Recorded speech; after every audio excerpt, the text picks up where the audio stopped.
Favourite serials இனி டிவிக்கு முன்பே சன் நெக்ஸ்ட் ஆப்ல ஜாலியா எல்லாருக்கும் முன்னாடியே பாருங்க. இப்பவே சன் நெக்ஸ்ட் ஆப்பை டவுன்லோட் பண்ணி சப்ஸ்கிரைப் பண்ணுங்க. அக்கா, அந்த கதையை ஏன் கேக்குறியக்கா? இப்ப கொஞ்ச நேரத்துக்கு முன்னாடி பேட வைக்காம நான் பாட்டுக்கு ரூமை விட்டு வெளியே போய் சின்னையா கிட்டயும் கிரிஜா கிட்டயும் நல்ல வசமா மாட்டிருப்பேன். என்ன சொல்ற?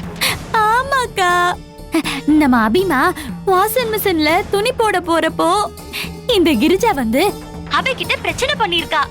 அத பாத்துட்டு சின்னையா போய் சத்தம் போட்டிருக்காங்க.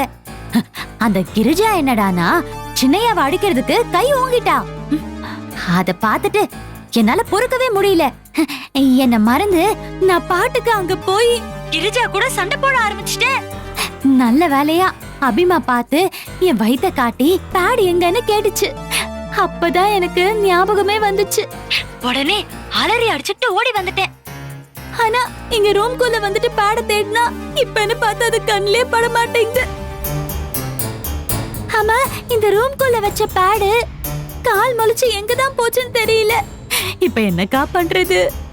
ஏ துளசி, அபியும் ரூம்க்கு வந்து வாஷிங் மிஷின்ல துணி போடுறதுக்கு ட்ரெஸ் எடுத்துட்டு போனாளா? ஆமா. அப்படின்னா உன் புடவை துணிமணி எல்லாம் எடுத்து கொடுக்கறப்போ அவ கவனிக்காம பேட சேர்த்து எடுத்துட்டு போயிருப்பா. அபியும் அதை கவனிக்காம வாஷிங் மிஷின்ல போட்டிருப்பா. ஐயோ, சரி, நீ டென்ஷன் ஆகாத, நான் போய் பாக்குறேன்.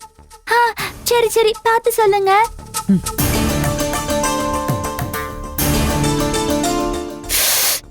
துளசி, அக்கா சொன்ன மாதிரி பெட் மேலதான் அந்த பேடு கிடந்துச்சு. அது மேலதான் நீ சேலையெல்லாம் எடுத்து போட்ட. அந்த சேலையோட சேர்த்து நீ அந்த பேடையும் சேர்த்து எடுத்து கொடுத்துருக்கணும். அபியும் கவனிக்காம வாஷிங் மிஷின்குள்ள போட்டிருக்கணும். இப்போ துணியை துவைச்சு எடுக்கிறப்போ நீ நல்லா மாட்டிக்க போற. சின்னையா வாங்கதான் இருக்காங்க. நீ நல்லா சிக்கிக்கிட்ட. நீ மட்டும் இல்லாம ஈஸ்வரி அக்காவையும் சிக்க வச்சுட்டேடி. ஐயோ.